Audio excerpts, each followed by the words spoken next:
네, 반갑습니다. 네. 어, 제가 매형이 저한테 그러더라고요.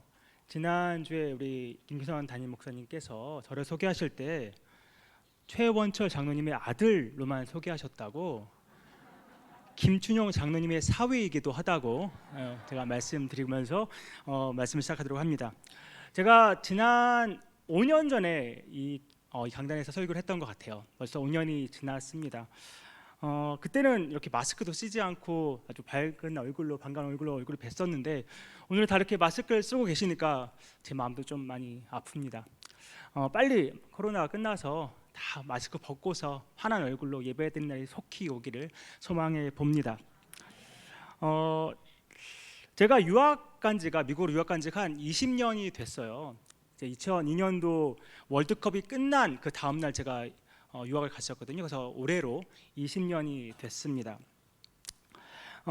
그때는 저 떠날 때는 제가 싱글이었는데, 이제는 이제 결혼도 했고, 아까 보셨을지 모르겠지만 이제 두 아들, 고등학생, 중학생의 아버지가 되었습니다. 근데 이번에 제가 와서 보니까, 전에는 제가 형이랑 누나라고 불렀던 분들이 이제 다 신모 집사님이 되시고 권사님이 되셨더라고요. 더 이상 이제 형이라고 부르기도 뭐하고 누나라고도 부르기도 뭐한 그런 상황이 되었는데, 아무튼 너무나도 그만큼 이제 시간이 많이 흐르고 또 뭐 아무래도 또 더 좋아진 거 아닌가 싶습니다. 제가 세월 이야기가 나왔으니까 한번 제 옛날 추억을 한번 되살려 보려고 합니다. 사실 요새는 라떼 얘기를 하면 안 된다고 하긴 하는데, 그래도 다 라떼 얘기 좋아하실 분들만 많이 모신 것 같아서 라떼 얘기를 한번 해보도록 하겠습니다. 제가 초등부 시절 이제 돌이켜 보면, 그때 이제 여름이면 가장 이제 기다려지는 것이 여름 성경학교였던 것 같아요. 지금도 우리 유초등부 아이들이 여름 성경학교를 엄청나게 기다리는지는 모르겠습니다만, 저는 그랬습니다. 저는 라떼는 유초등부 때는 이제 여름 성경학교를 굉장히 많이 기다렸어요. 아마 여기 계신 분들 여러분이 제 선생님이시기도 하셨던 것 같아요. 그죠? 우리 권사님들도 저 선생님이시기도 하시고 그랬는데, 그때 여름 성학교는 지금 어떻게 진행되는지는 모르겠지만, 그때는 새벽에도 나왔고 오전에도 나왔고 오후에도 3번씩 여름 성학교를 나왔던 것 같아요. 근데 맞죠? 예, 기억하시는군요. 네, 근데 빠질 수 없었던 게, 그 출석 체크를 철저하게 해서 잘 나오는 사람만 달란트를 많이 받아서 마지막에 달란트 시장을 하면, 그때 그 가진 달란트를 가지고 이렇게 플렉스를 할 수 있는 그런 상황이었기 때문에 아주 열심히 개근을 할 수밖에 없었습니다. 그만큼 여름성학교는 저 유초등부 때는 굉장히 기다려지고 즐거운 행사였는데, 이제 중학생이 되면서는 이제 여름 수련회가 가장 기다려지는 여름 행사가 아닌가 싶어요. 아마 얼마 전 어제까지였나요? 아무튼 고등부 수련회를 하고 이제 청년부 수련회가 오늘부터 시작되는 것 같은데, 저도 그 수련회, 그때 첫 수련회, 중학교 1학년 올라가면서 이렇게 수련했던 그 기억을 잊지 못합니다. 정말 그때 여름 성경학교는 전혀 다른 프로그램으로 진행되는 수련회였기 때문에 사실 긴장감도 좀 있고 기대감도 사실 많았습니다. 부모님을 떠나서 낯선 곳에서, 낯선 사람들은 아니지만 그래도 그런 환경에서 잠을 자면서 뭔가를 진행한다는 것이 사실 저한테는 굉장히 긴장감을 주는 일이기도 했지만, 그래도 기대감도 상당히 컸습니다. 근데 그때를 생각해 보면 정말 첫날 딱 모여서 찬양하고 기도하는데, 와, 그때 눈물이 터지기 시작해서 그 눈물이 멈추지를 않더라고요.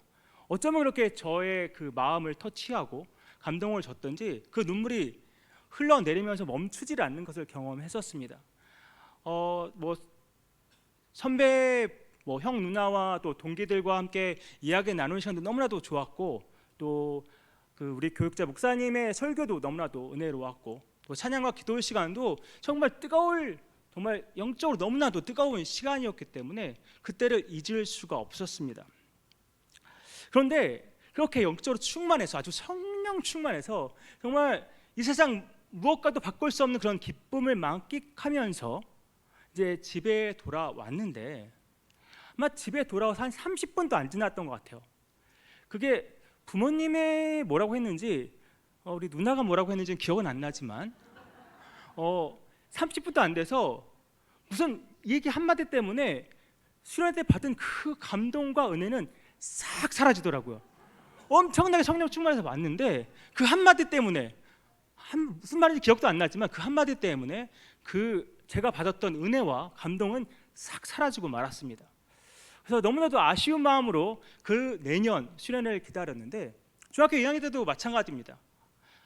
올라가서 너무나도 은혜로운 정말 성령 충만한 이보다도 좋을 수 없는 그런 은혜의 시간을 가지고 돌아왔는데 그때도 마찬가지로 얼마 되지 않아서 그냥 순식간에 그 은혜가 사라지더라고요. 중3 때도 마찬가지였습니다.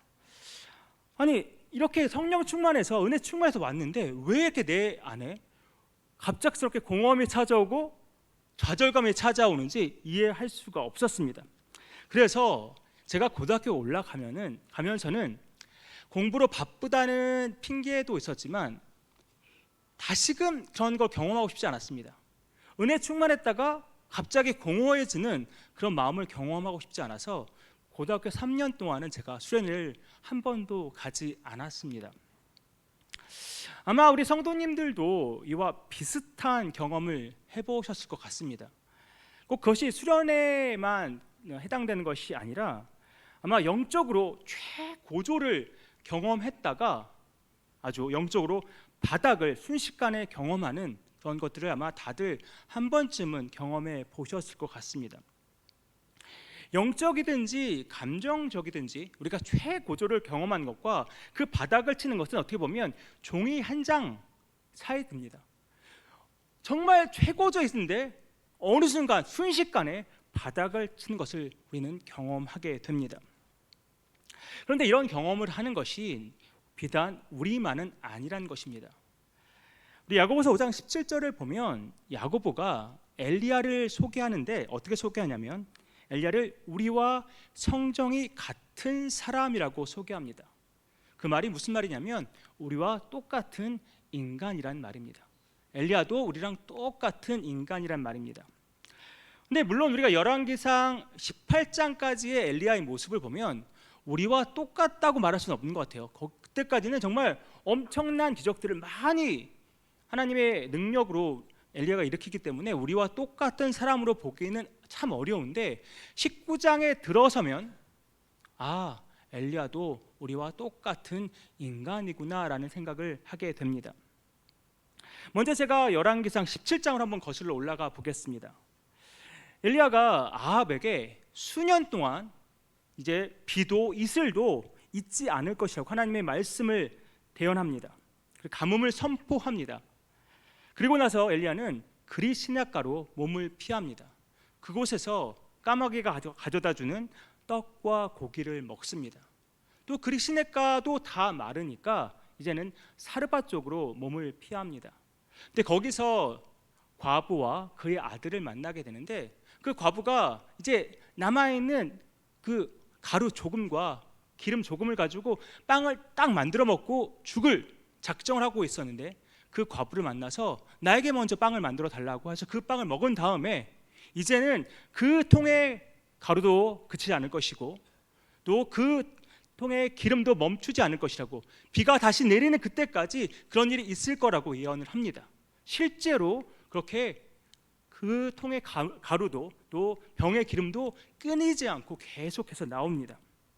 그러던 중에 그 과부의 그 사랑스러운 아들이 죽고 맙니다. 과부는 원망합니다. 왜 이런 일이 나에게 일어납니까? 왜 아들을 죽이십니까? 내 죄를 생각하게 하셔서 왜 아들을 죽이십니까? 따져 물고 원망하고 한탄하니까 엘리야가 간절히 하나님께 부르짖자 그 죽었던 아들까지 살아납니다. 여기까지만 봐도 엘리야는 점점점 영적으로 정말 고조하고 있습니다. 상승하고 있습니다. 무엇이든 다 할 수 있을 만큼의 굉장한 그런 것들을 경험하고 있습니다. 그런데 엘리야 인생에 있어서 정말 최고조의 경험을 하게 되는 것은 그가 갈멜산에서입니다. 엘리야는 아합 왕을 만나서 바알 선지자 450명과 아세라 선지자 400명을 갈멜산으로 다 모아 달라고 합니다. 그리고 엘리야는 갈멜산에 모인 그런 바알 선지자들에게 이렇게 제안합니다. 이제 송아지를 잡아서 각을 뜨고 나무 위에 올려놓고서는 불을 놓지 않은 채 한번 각자의 신을 한번 이름을 불러보자. 그 신이 불을 내리면 그 신이 참 신이다.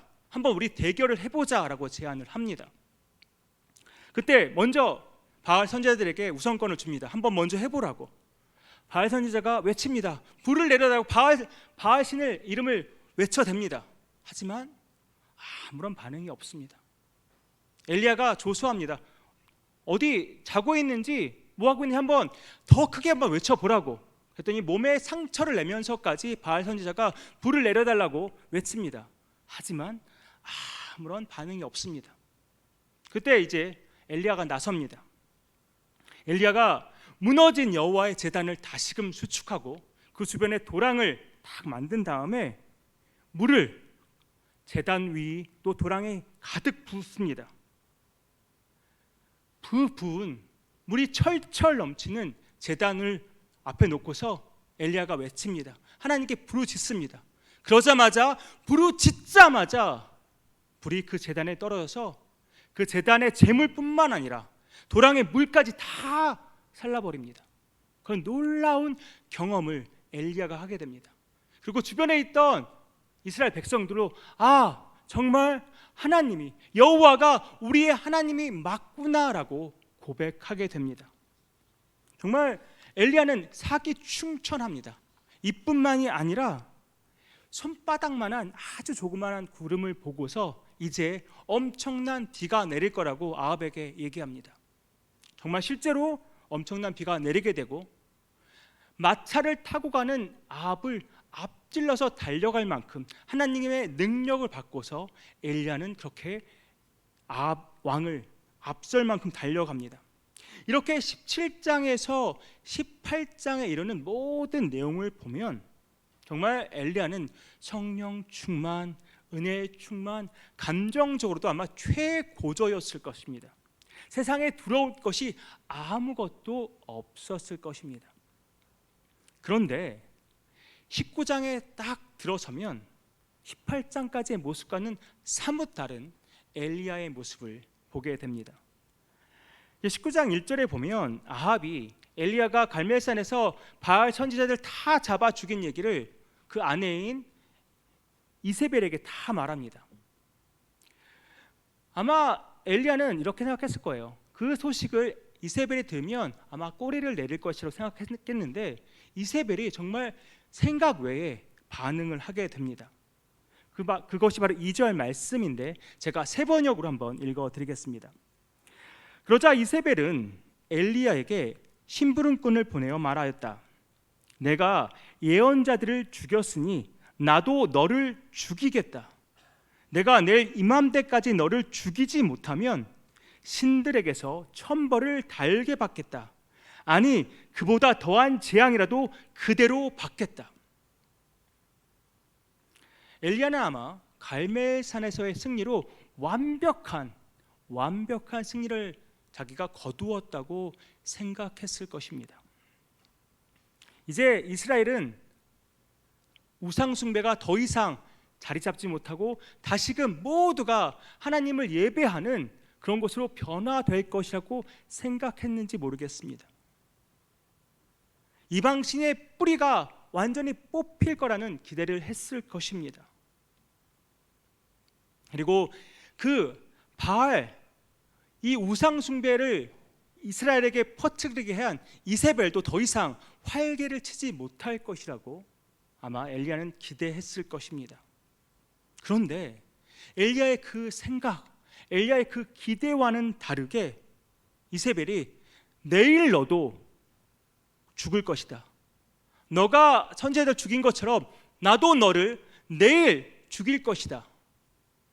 바알, 그 우상의 이름으로 그렇게 맹세를 합니다.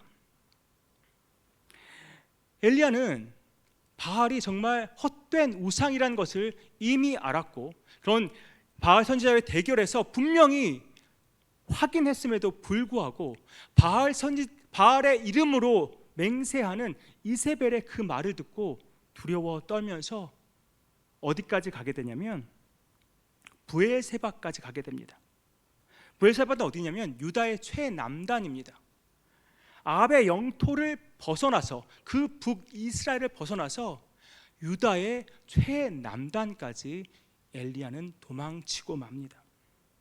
그리고는 거기에 사환을 남겨놓고 하룻길을 더 들어가서 로뎀나무에 앉아서 한탄합니다.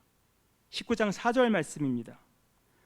여호와여 넉넉하오니 지금 내 생명을 거두시옵소서.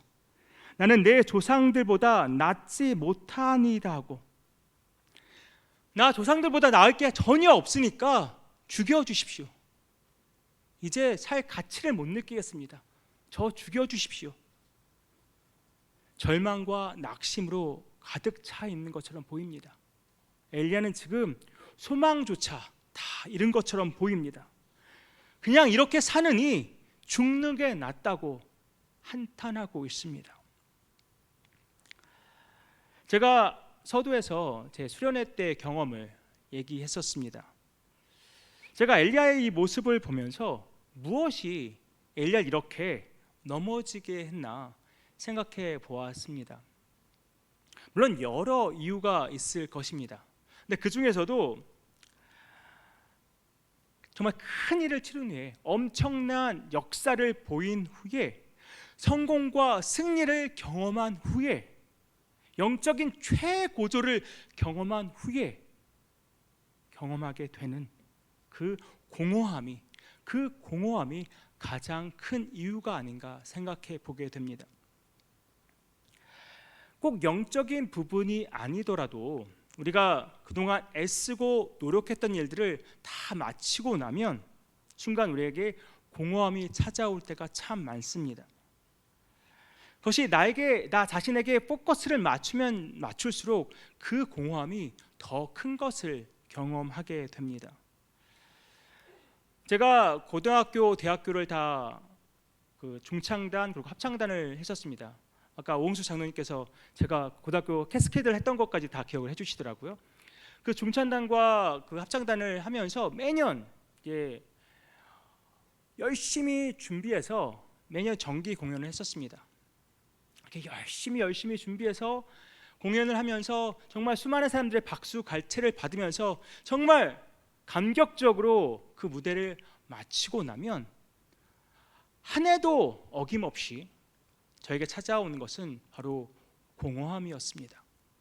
그렇게 열심히 준비하고 정말 많은 사람에게 박수를 받으면서 성공적으로 그 무대를 마쳤음에도 저한테 찾아오는 것은 공허함이었습니다.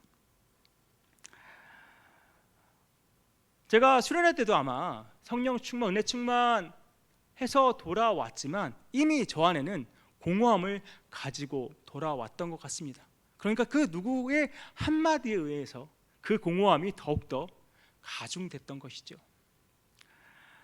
그뿐만 아닙니다.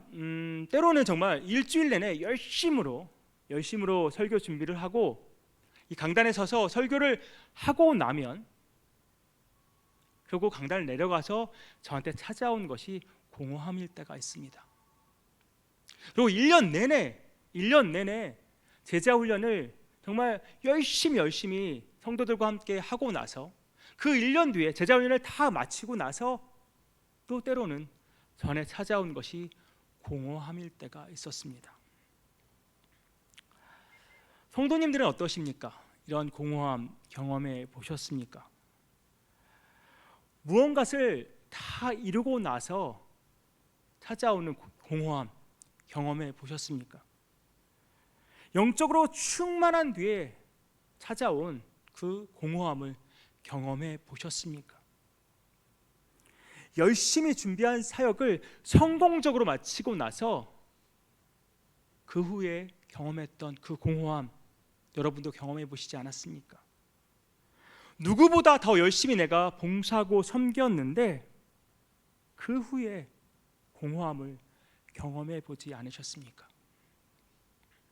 열정이라면 누구에게도 지지 않을 만큼 참으로 열정적으로 사역했던 것이 바로 나인데 그 후에 공허함 때문에 절망과 회의와 낙심으로 그렇게 살아가고 계시지는 않습니까? 누구에게나 공허함이 찾아올 수 있습니다. 따라서 이 공허함이 생기지 않도록 준비하는 것, 무장하는 것도 참 중요하지만 이 공허함이 찾아왔을 때 이 공허함을 어떻게 처리하냐도 매우 중요한 부분입니다. 왜냐하면 우리가 이 공허함을 제대로 처리하지 못하면 사탄은 그것을 틈타서 우리를 넘어뜨리기 때문입니다. 우리를 절망 가운데, 우리를 낙심 가운데 넘어뜨리기 때문입니다. 이 공허함을 나쁜 것으로, 때로는 헛된 것으로 채우도록 우리를 유혹합니다. 그리고 이것이 공허함과 절망과 낙심과 뒤엉켜서 우리가 제대로 영적으로 정말 열정적으로 살아가는 것을 방해하는 것이 바로 사탄의 전략이고 목적입니다. 우리도 그렇고 엘리야도 그렇고 이러한 사탄의 전략에 넘어질 수 있는 아주 연약한 인간입니다. 그런데 중요한 것은 하나님께서도 우리의 이 연약함을 너무나 잘 아신다는 것입니다. 보십시오. 실망과 절망감에 빠져 있는, 그래서 소망까지 다 잃어버린 엘리야에게 하나님께서 천사를 보내십니다. 그래서 떡과 물을 먹이십니다. 엘리야는 그 음식물을 먹고는 힘을 내어서 40주야를 걸어서 하나님의 산 호렙에 이릅니다. 그리고 그 굴에 머물러 있는 엘리야에게 하나님께서 이렇게 말씀하십니다. 엘리야야, 내가 어찌하여 여기 있느냐? 영어로 해볼까요? What are you doing here, Elijah? 엘리야야, 도대체 너 여기서 뭐 하고 있는 것이니? 하나님의 이러한 질문에 엘리야가 이렇게 답변합니다. 제가 10절을 세 번역으로 한번 읽어드리겠습니다. 엘리야가 대답하였다. 나는 이제까지 주 만군의 하나님만 열정적으로 섬겼습니다. 그러나 이스라엘 자손은 주님과 맺은 언약을 버리고 주님의 제단을 헐었으며 주님의 예언자들을 칼로 쳐서 죽였습니다. 이제 나만 홀로 남았는데 그들은 내 목숨마저도 없애려고 찾고 있습니다. 엘리야의 이 하소연 섞인 이 말은 사실 과장된 부분도 참 많습니다. 그리고 자기 중심적으로 이야기를 풀어나가는 부분도 참 많습니다. 마치 제가 정말 열정적으로 주님 섬긴 것, 주님 좀 제발 알아주십시오라고 어떻게 보면 어리광을 부리는 것 같습니다. 이스라엘 자손이 주님과 맺은 언약을 어긴 것은 맞지만 우리가 갈멜산에서의 그 기적을 보면서 많은 이스라엘 백성들이 정말 여호와가 우리의 하나님이다라고 고백했습니다. 그래서 많은 수가 아마 하나님께로 돌아왔을 것입니다. 그러나 엘리야는 그 모든 것을 언급하지 않습니다. 그리고 이세벨과 더불어서 그 이스라엘 사람 모두가 자기를 죽이려 한다고 과장해서 말하고 있습니다. 그리고 모든 예언자를 이세벨이 다 죽였다고. 하지만 우리가 알듯이 오바댜와의 대화 속에서 남아있는 선지자들이 분명히 있음을 우리는 알고 있습니다. 하지만 엘리야는 모든 선지자가 다 죽었다고, 오직 나만 남았다고 이렇게 과장해서 이야기하고 있습니다. 우리가 공허함과 이런 절망과 낙심에 휩싸이다 보면 우리에게 찾아온 것이 무엇이냐면 바로 자기 연민입니다. 내가 가장 불쌍한 사람이 됩니다. 나보다 불쌍한 사람이 세상에 없는 것처럼 느껴집니다. 내가 세상에서 가장 억울한 사람이 됩니다. 그리고 사소한 것에도 너무나 섭섭하기 그지없습니다. 세상이 다, 모든 사람이 다 나에게 잘못한 것처럼 느껴지기도 합니다. 여호와께서 이렇게 하소연하고 있는 엘리야에게 너 여호와 앞에 나와 산에 서라고 말하십니다. 그리고는 여호와께서 엘리야 앞을 지나가시는데 이어 크고 강한 바람이 산을 가르고 바위를 부숩니다. 그러나 그 바람 가운데 여호와께서 계시지 않는다고 말합니다. 지진이 있으나 지진 가운데도 여호와께서 계시지 않는다고 말합니다. 불이 있지만 불 가운데도 여호와께서 계시지 않는다고 말합니다. 그 후에 세미한 음성이 있습니다. 엘리야야, 어찌하여 내가 여기 있느냐? 엘리야야, 어찌하여 내가 여기 있느냐? 크고 강한 바람 가운데도 지진과 불 가운데도 계시지 않았던 여호와께서 지금 엘리야 앞에서 엘리야야, 너 왜 여기 있느냐? 도대체 여기서 무엇을 하고 있냐고 묻습니다. 큰 바람과 크고 강한 바람 가운데, 그리고 지진과 불 가운데도 여호와께서 계시지 않았다는 의미가 도대체 무엇일까요? 엘리야는 그동안 엄청난 기적들을 경험했습니다. 일반 사람들이 경험할 수 없는 엄청난 놀라운 기적과 역사들을 엘리야는 경험했습니다. 그런데 지금 크고 강한 바람 가운데도 지진과 불 가운데도 여호와께서 계시지 않다고 말씀하시는 것은 여호와께서 언제나 그렇게 크고 놀라운 기적과 역사 속에서만 계신 것이 아니라 정말 평범한 상황, 정말 조용한 상황, 그런 상황 가운데도 여호와께서 여전히 계시다는 것입니다. 하나님께서는 정말 우리와 은밀한 가운데서도 함께 하시는 분이십니다. 엄청난 일 속에서만 계시는 분이 아니라는 것입니다. 과연 여기 하나님이 계신가? 내가 이렇게 힘든데 하나님 과연 여기 계신 거 맞나? 하는 그 순간에도 여호와께서는 우리와 함께 하고 계시다는 의미입니다. 하나님은 단 1분 1초도 우리와 떨어져 계시지 않습니다. 우리와 늘 함께 하십니다. 엘리야야, 내가 어찌하여 여기 있느냐라는 그 말에 우리가 큰 의미를 발견하게 되는데, 제가 신학교 다니면서 이 구절과 관련된 그런 미국 목사님의 설교를 들은 적이 있습니다.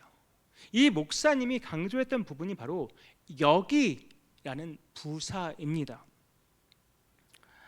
물론 이 말, 엘리야야 어찌하여 내가 여기 있느냐라는 그 말이 엘리야에게 경각심을 불러일으키는 그런 말이기도 합니다.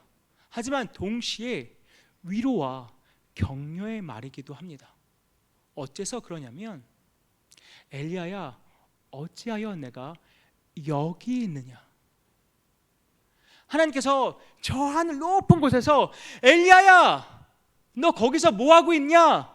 라고 물으시는 것이 아니라 엘리야 바로 앞에서, 엘리야 바로 옆에서 엘리야야, 어찌하여 내가 여기 있느냐라고 묻고 계시기 때문입니다. 저 멀리, 내가 지금 너무나도 힘들고 어려운데 저 멀리 보이지도 않는 그곳에서 하나님께서 도대체 너 거기서 뭐하냐고 묻고 계신 하나님이 아니라 내가 힘들고 어려운 이 상황 속에 하나님께서 나의 곁에서, 내 앞에서 엘리야야, 아무개야, 어찌하여 내가 여기 있느냐라고 묻고 계시다는 것입니다.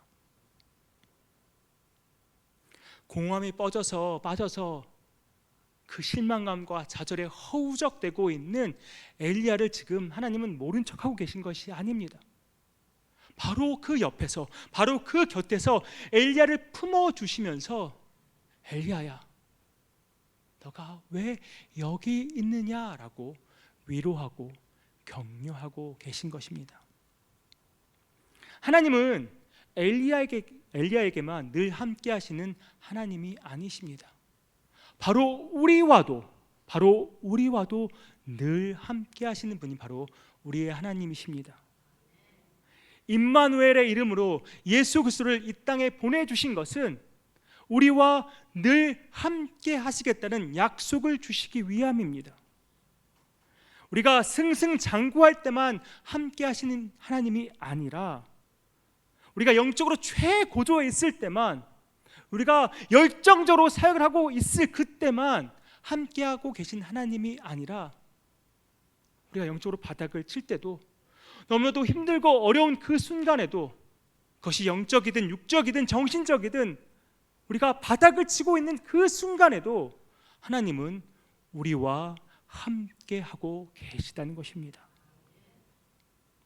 우리가 어떠한 모습이든 그것과 상관없이 하나님은 우리와 함께 하십니다. 지금 어떤 분들은 그런 영적인 공허함에서 빠져나오지 못하시는 분들도 계실 것입니다. 기나긴 팬데믹으로 인해서 그 뜨거웠던 열정이 다 사그라버린 그런 분들도 계실 것입니다. 예전에는 그 누구보다도 열심히 사역했지만 지금은 그 열심을 잃은 채 그저 주일에 예배 드리는 것만으로 내가 다 했다고 말씀하시는 분들도 계실 수 있습니다. 누군가의 그 말 때문에 상처를 받고서 교회에 회의도 생기고 실망도 생기고 절망도 생겨서 이것저것 다 싫다, 다 귀찮다, 그렇게 마음을 다 놓고 계신 분들도 계실지 모르겠습니다.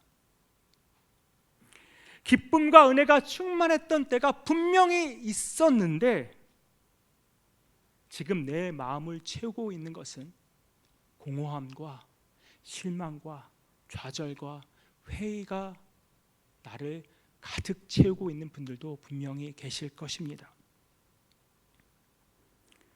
우리가 어떠한 모습이든, 우리가 지금 어떠한 상태이든 하나님은 저와 여러분과 함께 하십니다. 성부, 성자, 성령 하나님께서, 그 삼위일체 하나님께서 우리와 늘 함께 하십니다. 제가 수련회에 대한 회의를 품고서 고등학교 생활을 시작했습니다. 근데 고등학교를 시작하다 보니까 공부에 대한 부담감도 너무나 커져서 교회에서 학생회 활동은 제가 거의 하지 않았습니다. 그저 그냥 주일 예배 드리는 것만으로 내가 할 일은 다 했다라고 생각하면서 신앙생활을 했었는데요. 중학교 때까지는 거의 교회에 있는 시간이 굉장히 컸던 것 같습니다. 저기 앉아 계신 우리 김은정 권사님과도 여러 가지 활동을 같이 했던 것 같아요. 그런데 그만큼 집 교회 학교만 굉장히 교회 죽돌이처럼 있었던 것이 중학교 생활이었는데, 고등학교 올라가서는 정말 그냥 예배 드리는 것만으로 내 할 일은 다 했다, 내 목표는 이제 좋은 대학 들어가는 것이다 라고 생각하고 교회 생활을 했던 것 같습니다. 제가 그 교회를 한 번도 빠지지 않았는데, 제가 딱 한 번 빠진 것 같아요. 그게 언제였냐면 학생회 회장 뽑는 날이었습니다. 누가 저를 회장으로 뽑아줄 것 같다는 그런 김칫국을 엄청나게 들이키고서 제가 그날만 이제 교회를 한번 빠진 적이 있는데, 그래서 저 말고 우리 허정석 신무 집사님께서 그때 회장님이 되셨습니다. 아마 그날 제가 나갔더라도 우리 허정석 집사님께서 회장이 되었을 텐데, 제가 김칫국을 엄청나게 마시고는 그날은 제가 그 교회를 나가지 않을 정도로 그런 생각을 했던 적이 있습니다. 참 어이없는 그런 생각을 했던 것이죠. 근데 제가 저의 고등학교 시절의 신앙생활을 돌이켜보면 참 많이 무미건조했던 것 같습니다. 그래서 제가 가끔씩 누군가에게 어떤 신앙적인 이야기를 할 때 제 고등학교 시절을 제 신앙의 암흑기다라고 말하기도 합니다. 물론 저를 잘 아시는 권사님들, 장로님들은 빠지지 않고 교회를 나오니까 그래도 신앙생활 잘한다고 생각하실 수 있었겠지만 저에게 그냥 주일날 교회 나오는 것만이 제가 할 수 있는 최대라고 생각했기 때문에 그때의 신앙생활은 어떻게 보면 제 인생에 있어서 굉장히 암흑기와 같은 그런 신앙생활의 기간이었습니다. 아까도 말씀드린 것처럼 제 유일한 목표는 그냥 좋은 대학 가는 그거였습니다. 주일에 교회 나가는 것만으로도 내가 할 것은 다 했다고 그런 착각하면서 신앙생활을 했던 것 같습니다.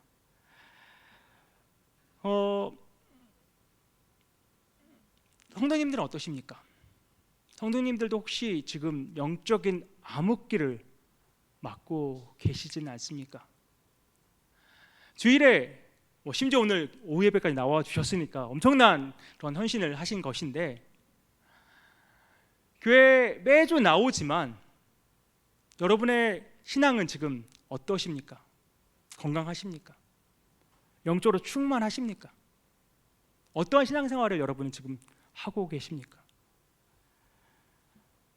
정말 여러 이유 때문에 그냥 이대로가 좋다, 이 정도만 하면 된다라고 신앙생활을 하고 계시지는 않습니까? 내가 할 수 있는 것이 다다라고 말하면서 신앙생활을 하고 계시지는 않습니까? 정말 코로나 또 여러 가지 핑계를 대면서 내 안일함과 나태함을 합리화하고 계시지는 않습니까? 이런 상태인 저와 여러분에게 하나님께서 말씀하십니다. 내가 어찌하여 여기 있느냐? 도대체 여기서 무엇을 하고 있느냐?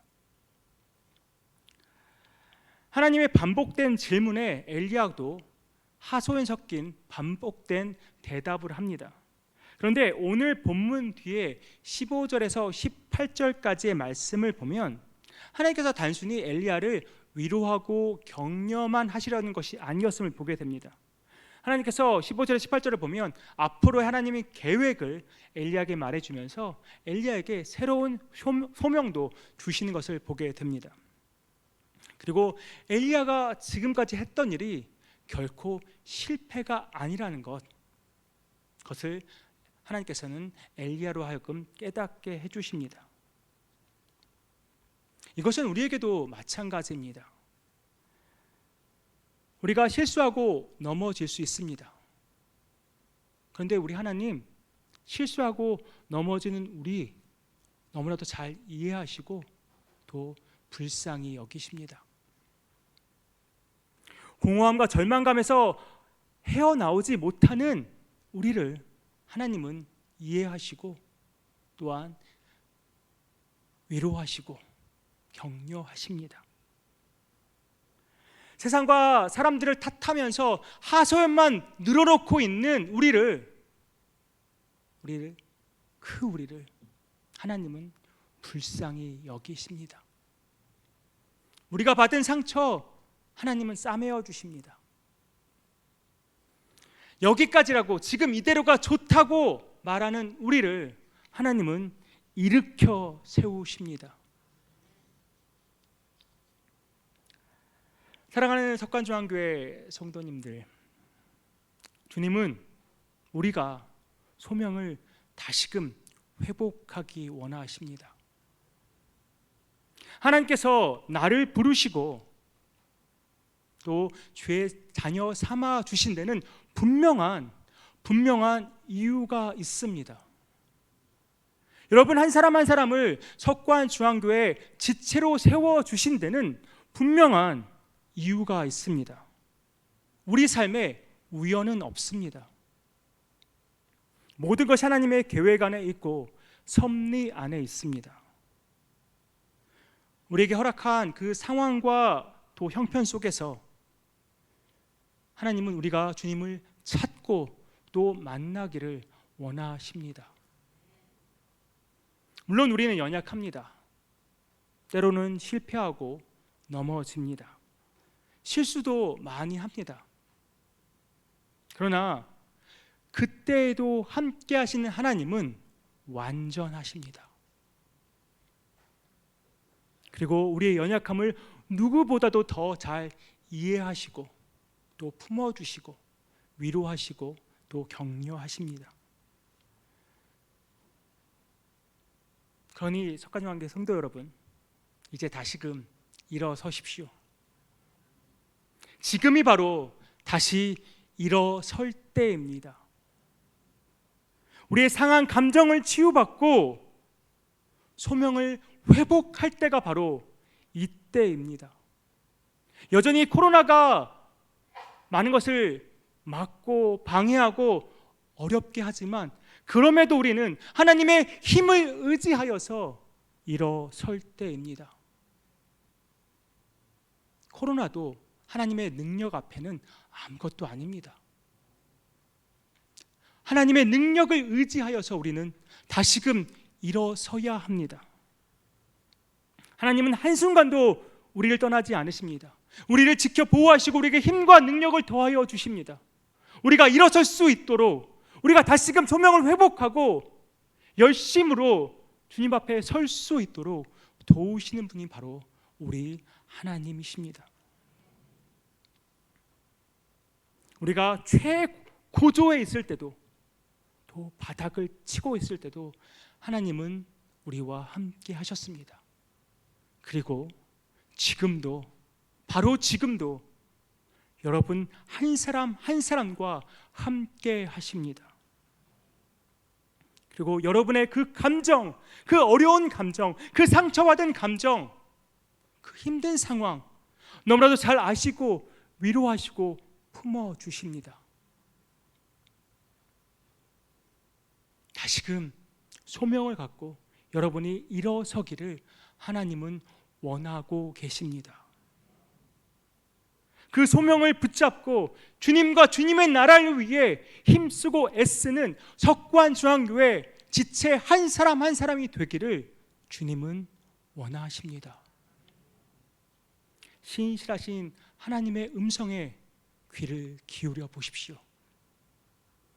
그리고 하나님의 이 질문에 한번 대답해 보십시오.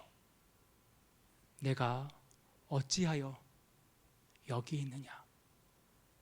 내가 어찌하여 여기 있느냐? 우리 한번 함께 찬양 한 곡 불렀으면 좋겠습니다. 주는 완전합니다라는 찬양인데요, 우리와 늘 함께 하신 하나님, 그분은 완전하십니다. 우리는 때로 넘어지고 실수하고 좌절하고 낙심하지만 우리와 함께 하신 하나님은 완전하십니다. 그 하나님, 나와 함께 하시는 그 하나님, 그 완전하신 하나님, 내가 그분을 다시금 붙잡고 일어서겠습니다 라는 그런 마음의 결단을 가지고 우리 찬양 함께 하기 원합니다. 주여 우리 연약합니다. 주여 우리 연약합니다. 우린 오늘을 힘겨워합니다. 주 뜻 이루며 살기에 부족합니다. 우린 연약합니다. 주여 우린 넘어집니다. 주여 우린 넘어집니다. 오늘 하루 또 실수합니다. 주의 긍휼을 구하는 죄인입니다. 우린 주만 바라봅니다. 한없는 주님의 은혜, 한없는 주님의 은혜 온 세상 위에 넘칩니다. 가릴 수 없는 주 영광 온 땅 위에 충만합니다. 주님만이 길이오니 우린 그 길 따라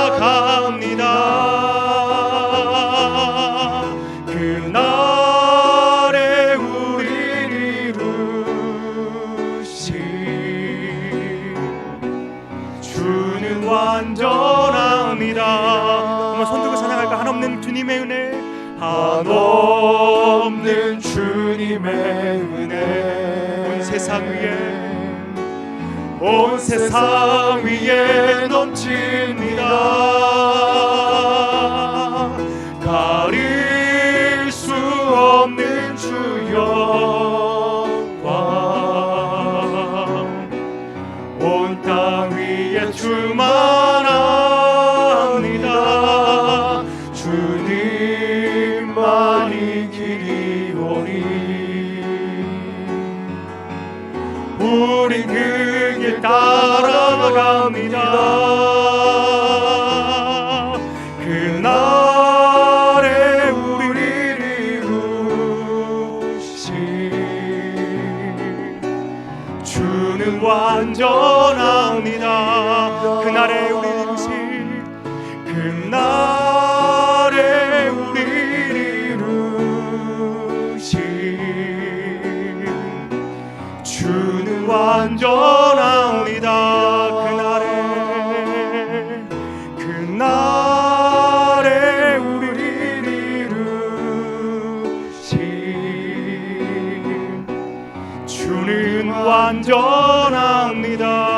완전합니다. 우리 시간 함께 기도했으면 좋겠습니다. 우리 함께 기도할 때에 주님,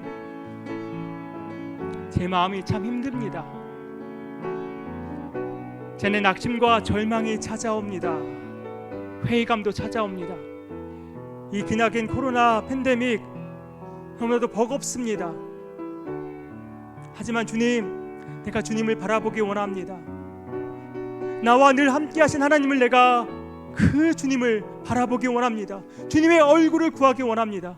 주님, 이 시간 나를 위로하시고 불쌍히 여겨주시고 새 힘을 더하여 주시고 소명을 회복시켜 주셔서 주님과 주님의 나라와 주님의 교회를 위해 힘쓰고 애쓰는 내 삶이 되게 하여 주시옵소서.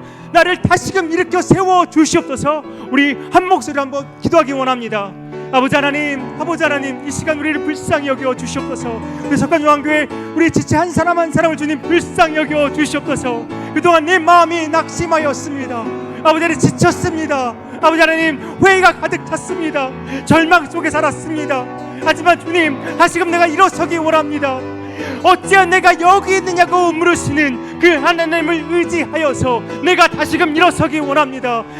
내게 소명을 회복시키시는 그 하나님을 의지하여서 내가 일어서기 원합니다. 아버지 하나님, 우리 석관중앙교회를 불쌍히 여겨 주시옵소서. 우리 한 사람 한 사람을 주님께서 불쌍히 여겨 주셔서 다시금 일어서게 하여 주시옵소서. 영적으로 재충전시켜 주시고 부흥을 경험케 하시고 아버지 새로움을 경험하여 주시옵소서. 주님만 바라보게 하시고 환경과 아버지 하나님 그것들을 바라보는 것이 아니라 아버지 오직 주만 바라보아서 환경과 상황을 뛰어넘어서 주님만을 바라보고 주님만을 의지하는 삶을 살게 하여 주시옵소서. 완전하신 하나님만 바라보는 그런 삶을 살게 하여 주시옵소서. 아버지 하나님, 참 감사합니다. 우리 석관중앙교회 우리 성도님 한 분 한 분을 주님의 이름으로 축복합니다. 아버지 하나님, 이 기나긴 팬데믹 기간 동안 참으로 우리 너무나도 힘듭니다. 주님 아시지요?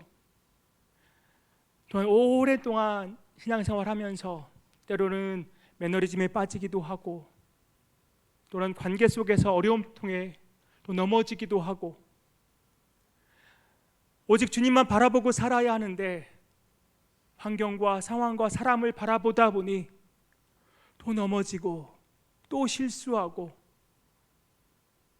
쓰러지는 우리가 되었습니다. 주님, 하지만 우리 이렇게 연약하지만 주는 완전하십니다. 우리를 불쌍히 여겨주시고 우리를 새롭게 하시고 다시금 소명을 가지고 그 뜨거운 열정을 가지고 다시금 주님을 위해 주님의 나라를 위해 우리의 목숨 바쳐 주님을 위해 살아가는 우리 석관중앙교회 모든 성도님들 되게 하여 주시옵소서. 다시금 석관중앙교회가 부흥을 맛보게 하여 주시옵소서. 성령 충만함을 맛보게 하여 주시옵소서. 주님의 임재를 날마다 맛보게 하시고 주님의 임재 가운데, 그 성령 충만함 가운데 주님의 나라의 확장을 위해 귀히 사용되는 석관중앙교회 되기 원하오니 주여 축복하여 주시옵소서. 이 모든 말씀 예수님의 이름으로 기도하옵나이다. 아멘.